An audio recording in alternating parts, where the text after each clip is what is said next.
Naam, jambo mpenzi mtazamaji, ni Jumatatu ya tarehe 27 mwezi wa 10 mwaka 2025. Tumekutana wiki nyingine ya mwisho, wiki ya mwisho ya Oktoba kabla tuingie Novemba. Kumbuka kwamba leo ni siku ya Jumatatu ambapo tunakuwa tunaangazia masuala ya kisiasa. Siku ya Jumanne tunaangazia masuala ya jamii, na siku ya Jumatano inakuwa ni story yangu, na Alhamisi tunaangazia masuala ya usanii. Sasa leo ikiwa ni siku ya Jumatatu, nina wageni ndani ya studio. Kuna baadhi ambao tutakuwa tunazungumza mawili matatu kuhusiana na masuala ya kisiasa. Tumeona kwamba hayati Raila Amolo Odinga sasa ni wiki kadhaa alipoaga dunia au alipotuacha. Sasa sababu kuu ni je, ODM kutakuwa vipi, au kisiasa kabla mwaka 2027 itakuwa vipi? Na ndiposa hii leo nina Gitahi Kongo ambaye ni aspirant MP Ndaragwa na tiketi ya Jubilee, na vile vile Beatrice Award ni member wa ODM, na vile vile nina Kimeu nina Kimeu Bernard ambao ni Gen Z. Karibuni sana. Asante. Labda maanake nishawatambulisha, labda tu kwa haraka unajitambulisha tu, kituambia wewe nani. Nimesikia kwamba wewe ni aspirant kutoka kule Ndaragwa. Ndaragwa ni county ipi? Ndaragwa ni constituency iko county ya Nyandarua. Nataka kuwa MP.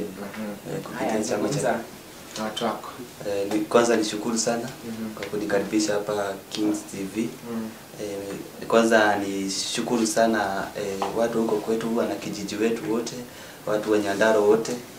Nawaambia nimefika salama, waliniombea nifike salama hapa Kings TV.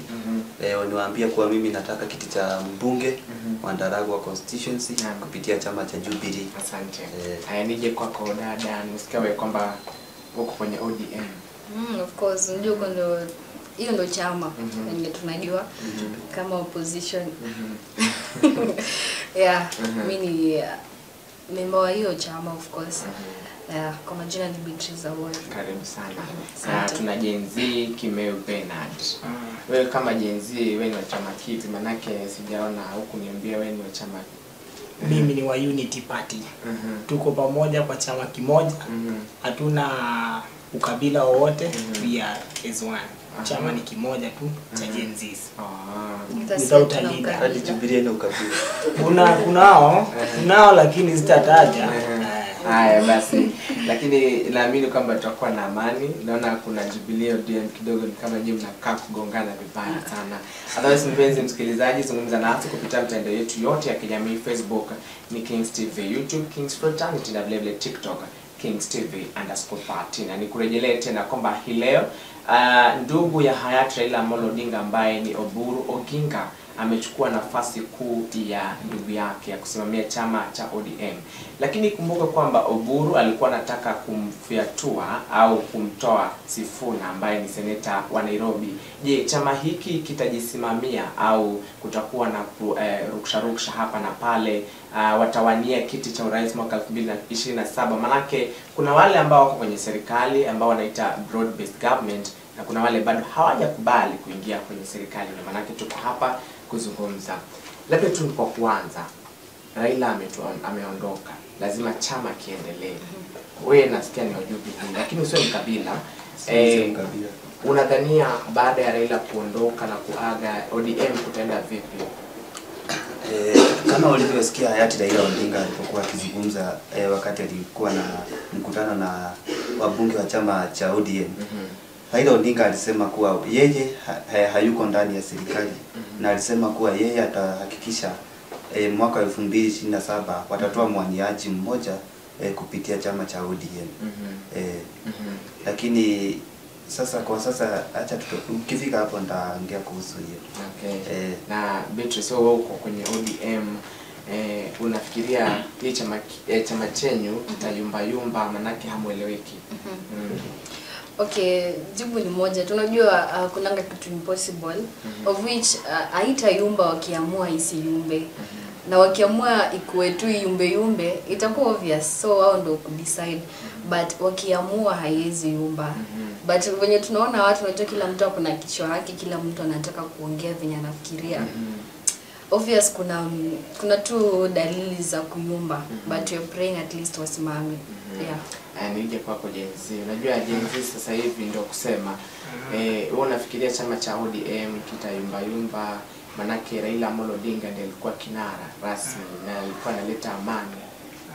Kwa maoni yako? Chama kitayumba kwa sababu kingpin wa ODM hayupo tena.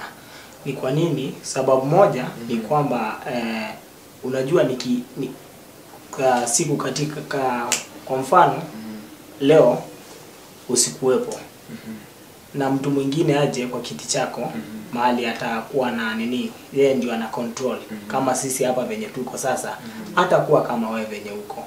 Kuna zile changes unaona hadi saa hizi wameshaanza kupingana, huyu ako hivi, huyu ako hivi.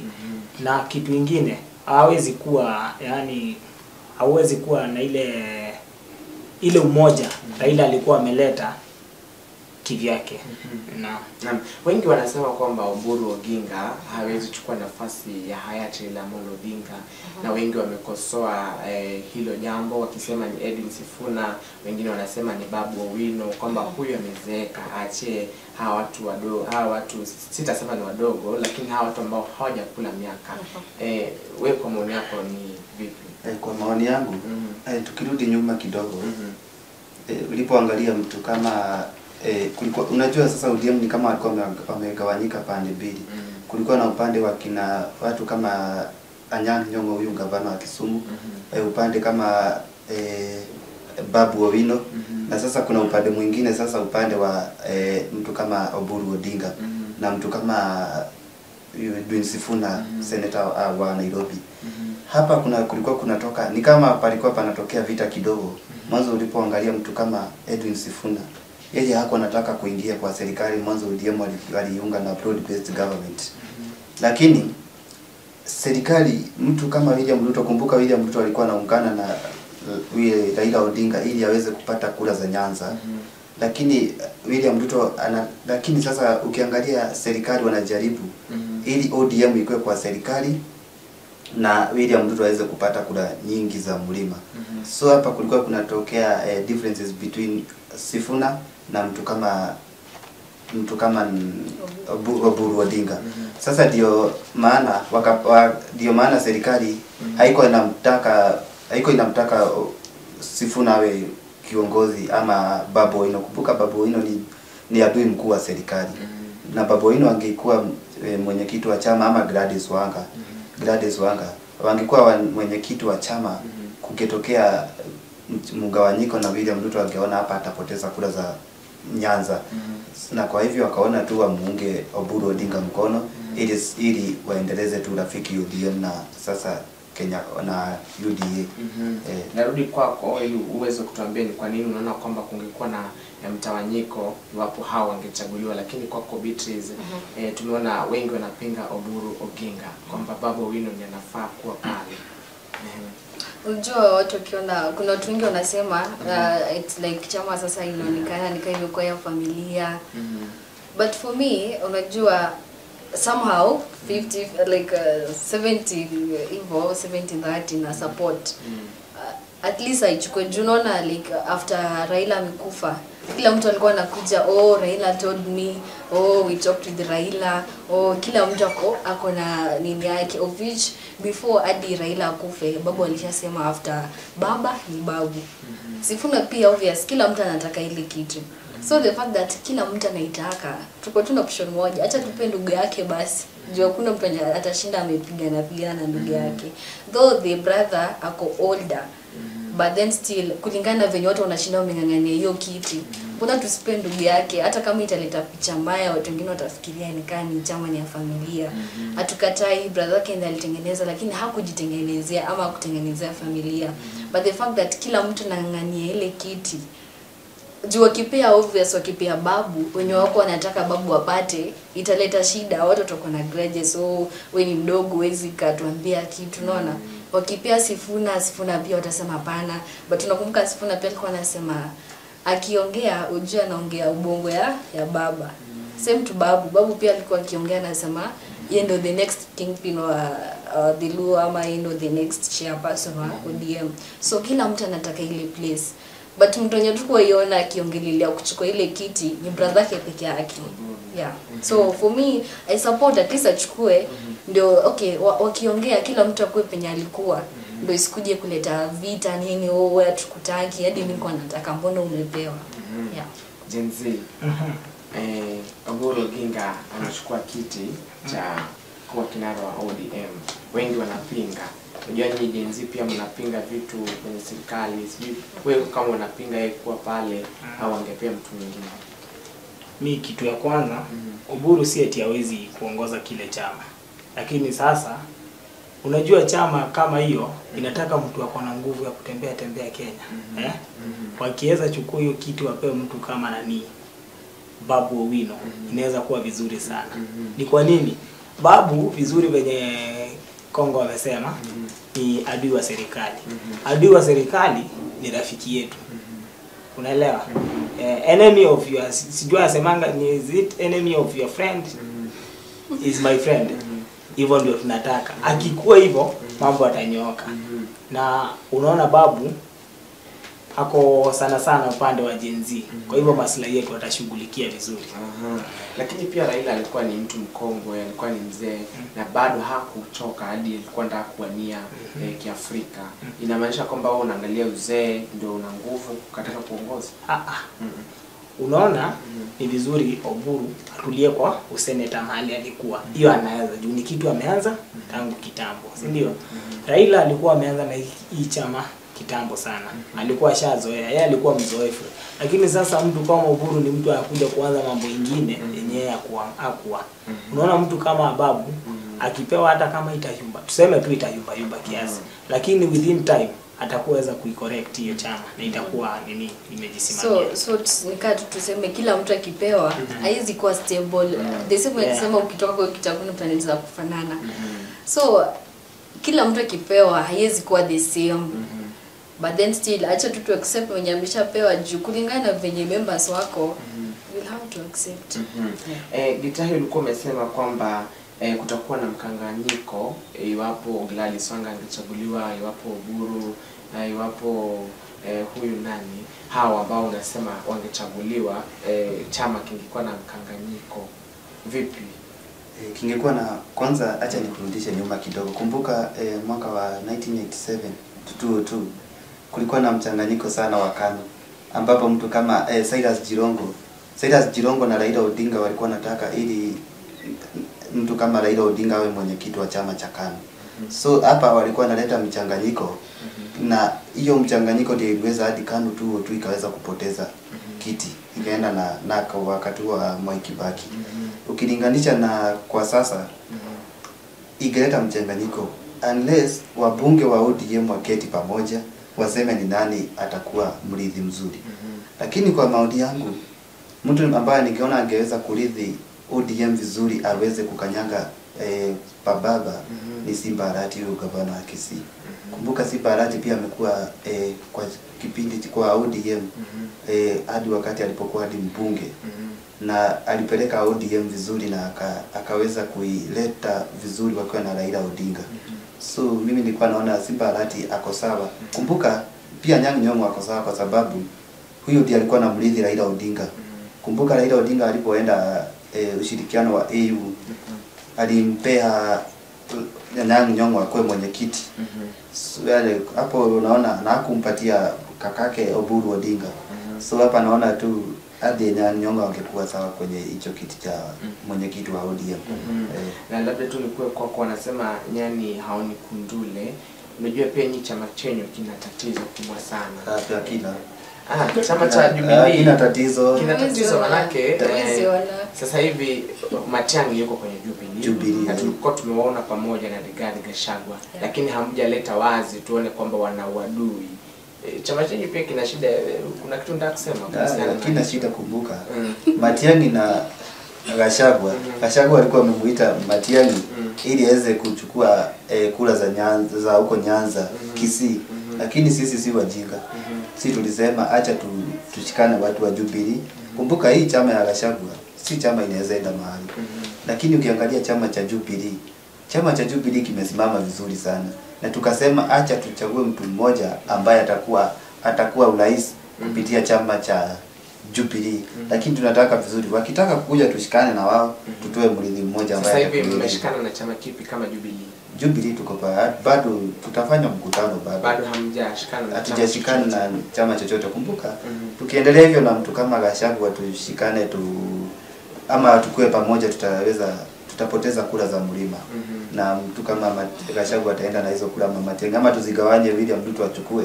So tunataka tuungane sisi wote pamoja. Asante. Haya mtazamaji, kumbuka kwamba nina Gitahi Kongo ambaye ni aspirant MP Ndaragwa kupitia tiketi ya Jubilee, Beatrice Award ambaye ni member wa ODM, na vile vile tuna Kimeu Bernard ambaye ni Gen Z. Itakuwa napumzika kidogo, lakini nakuwa narejea na mengi zaidi ili tuweze kuchanganua mengi zaidi. So Petans Technical College is a technical college that trains hands-on skills in courses such as hotel and catering, making you an expert in 4-star and 5-star hotels. Automotive engineering, where we train with modern vehicles. We offer training in electrical installation and plumbing, as well as CCTV camera installation. Travel the world through our certified assistant caregiver course. Enroll with us today on our Facebook page or visit us at Kiambu, Petans Plaza, and in all our branches. Call us today on 0707490390. Na mtazamaji, baada ya kopo la maji tumerejea. Endelea kuzungumza nasi kupitia mitandao yetu ya kijamii Facebook Kings TV, YouTube Kings Fraternity, na vile vile TikTok Kings TV. Niambie, je, unadhania chama cha ODM kunradhi kitasimama au kutakuwa na ruksha? Kumbuka kwamba Oburu Oginga ameingia kuwa kinara wa ODM. Je, chama hiki kitaendelea kusimama au kutakuwa na pukshe hapa na pale? Tumerejea. Ndugu yetu anatuambia kwamba Jubilee kiko sawa. Unajua nyani huwa haoni kundule. Gen Z, wewe chama hiki cha Jubilee unakiona vipi? Manake yeye ametetea sana, anajua kwa wenyewe, lakini kwao wenyewe haja kutunza. Unajua tukianza nilikwambia chama chetu ni Unity Party. Sisi kama nini. Sasa sitapinga chama chake, kama anaona kiko mzuri takubali. Kama wewe unaona iko mzuri utakubali pia. Chetu sisi tuko imara. Lakini nyinyi kama Gen Z naamini kwamba mna ule uhuru wa kutoa vyama makosa. Ukilinganisha hivi vyama vyote, ni chama gani kweli unaona hiki kimefanya kazi, hiki ni siasa tu? Kitu ya kwanza tuseme Jubilee wako na siasa sana. Sana basi wako na siasa. Ajajibu swali. Mpe muda wake itakuja kwako. Wako na siasa sana, lakini pia wanafanya kazi. Uliona kwanza the former president Uhuru. Wengi ukikompea yeye na Ruto, mimi naweza sema alifanya kazi. Uhuru Kenyatta alifanya kazi. Si kama chama cha sasa cha nini. Sasa UDA. Sasa kwa tukienda upande mwingine wa ODM, bado hatujaweza kupata msimamo mmoja ama mtu mmoja wa kutusimamia. Lakini najua ODM tukaweza pata a president from the other side of ODM, and we can do better kufanya kazi than wa Jubilee. Sema ukikompea mtu wa ODM, for example Babu Owino Embakasi, most of the time ndio anakuwa the best MP ever. Kwa nini? Akona siasa lakini zina manufaa kupita yale ya Jubilee. Haya, unapoangalia Matenga ilipokuwa hakuwa na maendeleo. Sijasema ana maendeleo. Nilianza wana siasa lakini wanafanya kazi. Yaani wa Jubilee wanafanya kazi. Haya, wamesema nyinyi mna siasa nyingi. Hebu jitetee. Sisi hatuna siasa. Acha tukilinganisha serikali ya Jubilee na ya sasa. Hakuna chama inaweza kosa siasa. Usiseme hamna siasa, hakuna chama. Bado ODM. Haya, kuna usikize. Ukiangalia serikali ya Jubilee na ya ODM na ya Kenya Kwanza. Unajua ODM bado wako Kenya Kwanza na hakuna kitu wamefanya. Kumbuka Jubilee. Hawako wote. Haya, Jubilee kulikuwa na maneno ya NHIF. Kila mtu alikuwa anatibiwa. Haya, ukiangalia kulikuwa na hadi mambo ya KEMSA. KEMSA sasa ukiangalia serikali ya sasa hadi KEMSA hakuna. Haya, angalia Jubilee maendeleo. kulikuwa na expressway hii ilijengwa na Uhuru Kenyatta. Haya, Port Harbour ya Lamu ililetwa na Uhuru Kenyatta, bado maendeleo ya Uhuru Kenyatta.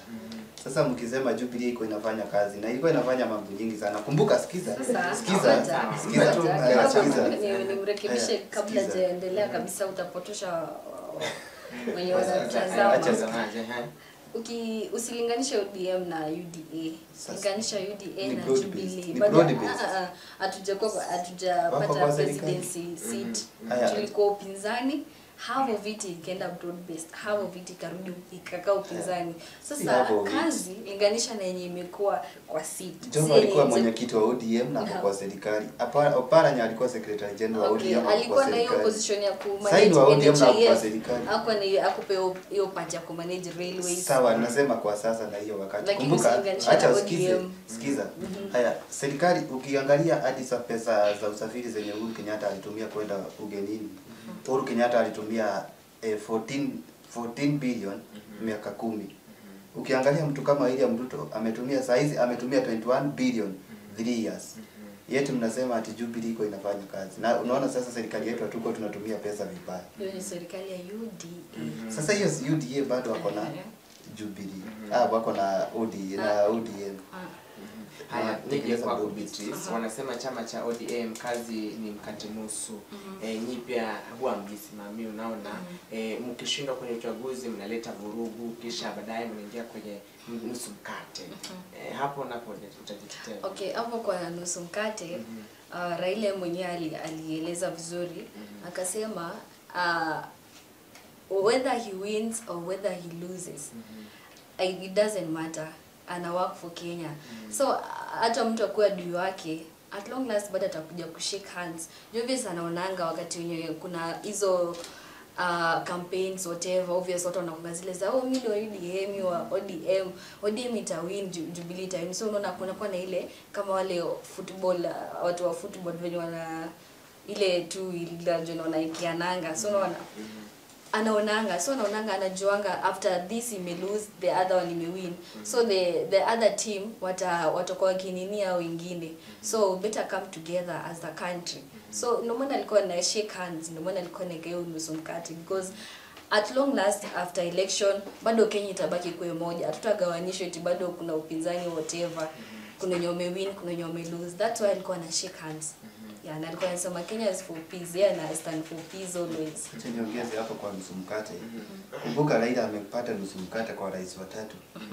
Alipotoka jirani 1990 wakati wa multi-party democracy, walikuwa wakipigania uhuru sana, wakuwa na vyama vingi. Kumbuka Kenya ilikuwa inaongozwa na chama moja tu, KANU, a single party. Hakukuwa na chama kingine kilikuwa kinaongoza Kenya. Lakini wakati Raila aliweza kutoka gerezani, wakashikana wakiwa na Charles Rufia, Kenneth Matiba akiwa na Ford Asili. Mtu kama Charles Rufia na yeye alikuwa na Ford Kenya, na yeye baba na yeye wakashikana pamoja. Na walitokea barabara tu hivyo kama kawaida. Lakini baadaye Raila wakaweza kushikana na Rais Moi, na Raila akaweza kuwa mwenyekiti wa chama cha KANU. Kumbuka bado wakati wa Rais Moi Kibaki bado Raila baba tu alikuwa hapo tu, alikuwa anampiga sana Moi Kibaki. Lakini walipoanzia tu, kumbuka Raila Odinga na Moi Kibaki walikuwa wamepanga kitu kimoja tu. Raila Odinga washikane na Moi Kibaki kutoka 2002 hadi 2007. 2007 ili Moi Kibaki apumzike, amwachie Raila Odinga 2007 na Raila Odinga aweze kumrithi. Lakini Moi Kibaki naye akaona hapana, acha tuvurugane sasa, acha niende muhula term 2. Sasa ilipofika 2007 sasa wakaweza kuwa na clashes. Lakini bado kumbuka walipokuwa na clashes sasa wakatengana Raila Odinga na Moi Kibaki. Lakini waliweza kushikana pamoja wakati walikuwa wamesoma vizuri. Walishikwa na pamoja ama walisikizwa vizuri na Kofi Annan ambaye alikuwa mwenyekiti wa AU. Basi AU naitwa aje chama. Hii ni ambayo inaongozwa na Antonio Guterres. Naitwa aje? Acha nitakumbuka. Raila Odinga akapewa waziri mkuu. Si hapo alipata nusu mkate. Despite all those, alikuwa anasema obvious bado kulikuwa na clash. a country must go on. Yeah, si ndio? A country must go on. Juu sasa pia alikuwa above, alikuwa as a leader. Aliamua akuje aungane na wengine ndio inchi kujiungane wafanye kazi kama kitu kimoja. Because country must go on. Ndio maana election ilikuwa ikikuja anarudi back to his position. Haya, acha tusikie mzee, maana yake yeye amezungumza. Acha ni correct. Leo nasimama na Exactly. na ODM. Thank you. Ndio kwanza handshake ya baba ilikuwa very beneficial to everyone. Yeye na sisi kama Wakenya. Ya kwanza ukishashindwa unakubali kushindwa. Lakini ukubali hivi nimeshindwa hapo nimeshindwa. Lazima upigane. Uonyeshe watu wenyewe nimeshindwa nikipigana. Haya, kitu kingine baba alikuwa anataka ule umoja ukuwepo. Si ndio? Unajua kukiwa na mgawanyiko Kenya yezi songa mbele. Sasa yeye alienda pale kwa handshake ili waweze kushikana kwa push Kenya mbele. Kile alikuwa anataka kufanya angeshinda, alienda kuunga mkono mwenye mshindi wafanye pamoja. Acha nikuulize swali. Ngoja kidogo. Acha nikuulize swali. Acha nikuulize. Haya niulize. Haya nikuulize. Haya baba alikuwa anataka amani, si ndivyo? Haya asiangeleta amani wakati kama 2013 wakati Uhuru Kenyatta alikuwa anataka president, si angemuunga mkono apewe Finally sikiza. shake hand with Uhuru. Yeah, si hivyo. exactly. 2013 akimshika, 2017 hakumshika Sidi mkono. alikuwa pia yeye anawania kuwa president. Sasa mbona hakukubali kushindwa akaenda kotini na uchaguzi ukarudiwa tena na hakushinda? Ni kulingana na venye situation ilikuwa. Ndio nimekwambia mtu akubali tu kushindwa hivi. Hivi tu you must fight for your what. Wewe hata kama ukijua umeshindwa kitu hata kama ulijua angeshindwa illegally. Mimi ningemuunga mkono aseme hapo nimeibiwa. Na sisi ni yeye peke yake alisema ameibiwa most sisi baba ndiye alikuwa kwanza hadi kwenda kotini na uchaguzi ukarudiwa. Lakini watu wengi walisema ilichukuliwa. Do you agree? Agree. Let's go on. Sasa tuachane na hayo. Tuko na ODM, tuko na Jubilee, na tuko na hiki chama kingine ambacho kimejitokeza cha upinzani DCP. Sasa nataka tuangazie mwaka 2027. Je, wewe unaona kutakuwa vipi? Nyinyi mmesema mko independent, bado hamjajiunga na serikali wala hamko na DCP. ODM bado kuna wale ambao wako kwenye serikali, kuna wale ambao hawako, na hiyo ndio inafanya ODM napigana. Je, kwako haraka 2027 kutakuwa vipi? 2027 kutakuwa kubaya sana. Na acha nikwambie kama kama DCP na Jubilee hawatashikana na nilikuwa nimerudia tena kutakuwa kubaya sana juu hiyo kiti kitaweza kupatiwa William Ruto atachukua.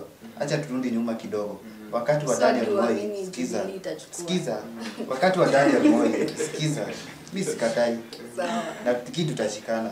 Wakati wa Daniel Moi kulikuwa na Moi Kibaki, kulikuwa na Kenneth Matiba na Charles Rufia. Na Moi alikuwa peke yake. Na wote walikuwa mlima. Na walikuwa wanataka kiti cha urais. Kumbuka waliweza kuharibu kura nyingi sana za mlima na Daniel Moi akaweza kushinda kura, alishinda milioni 1 na wa pili mwenye alikuwa amemfuata alikuwa na kura 1080. Kwa hivyo nyinyi mnatoa nani kama ambaye atawasimamia kwenye urais kama Jubilee? Bado tulikuwa tumesema tutashikana, tutaongea na watu kama kina DCP, tushikane na kina Kalonzo Musyoka. Tuliona hamwelewani. Tumeelewana kabisa. Kwani sikiza predict Kalonzo Musyoka walikuwa na mkutano na Matiang'i alikuwa ameenda. Walikuwa ameita. Kwa nyinyi bado hamjui mtatoa nani? Tujatoa, sisi hatuna haraka. Juu sisi tunachukua. Asante. Haya 2027 kwako kutakuwa vipi? Kwangu iko a bit unpredictable. Juu obvious lazima isimame. Okay, nikiongelea chama yetu obvious lazima watu wasimame kwanza wa decide of which I'm sure by that time watakuwa washa decide of which bado sahi unajua ndio it's still early, ndio bado hata tujamaliza months since baba kufe. Sio ni kitu obvious. Lazima watu wayumbe kitambo kuja wasimame, watu wenye watenda kwa UDA obvious, kuna wenye watabaki kule na kwenye watabaki tu kwa ODM wako upinzani obvious watatoa mtu. Sasa hapo ndo kuna shida kubwa. Okay, you remember before baba aende alishasema I quote this, aliuliza who told you ODM won't have a candidate, of which there is someone. Kuna mtu Uvita tujui kama alishasema, discuss na huyu mtu, kila mtu anasema I talked with baba said this, but there is someone.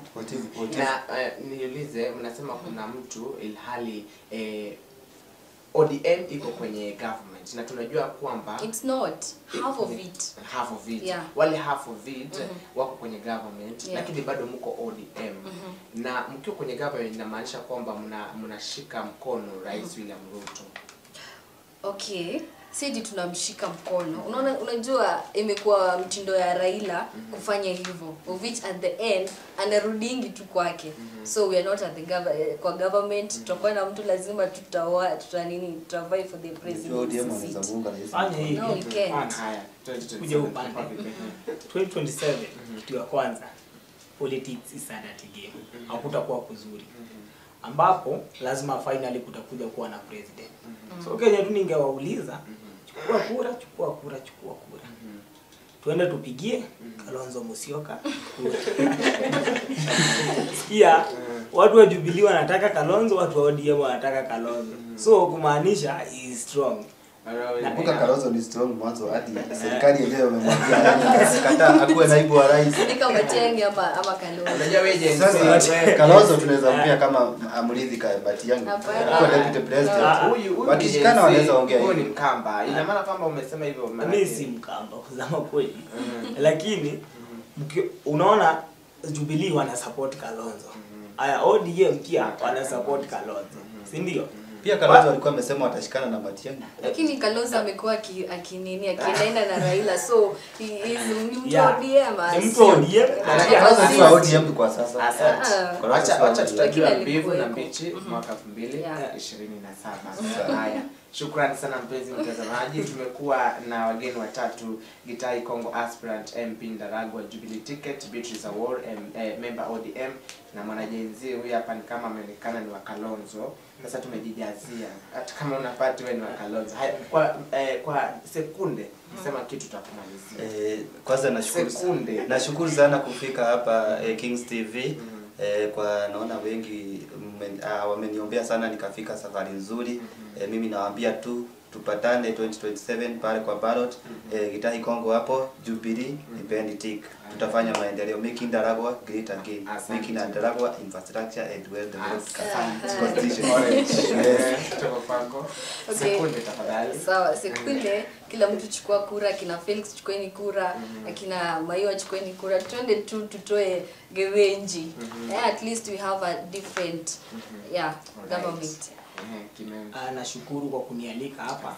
2027 imekaribia, chukua kura. Kalonzo weka yeye ndani. Kama ni Matiang'i. Asante. Haya. Na shukrani mpenzi mtazamaji, shukrani kwa kuwa pamoja nasi, mmetuma jumbe zenyu. Tupatane hapo kesho ikiwa ni siku ya Jumanne, tutakuwa tunaangazia masuala ya jamii. Uwe na usiku mwema. Mimi nafahamika kama Pius. Karibu. Kwaheri.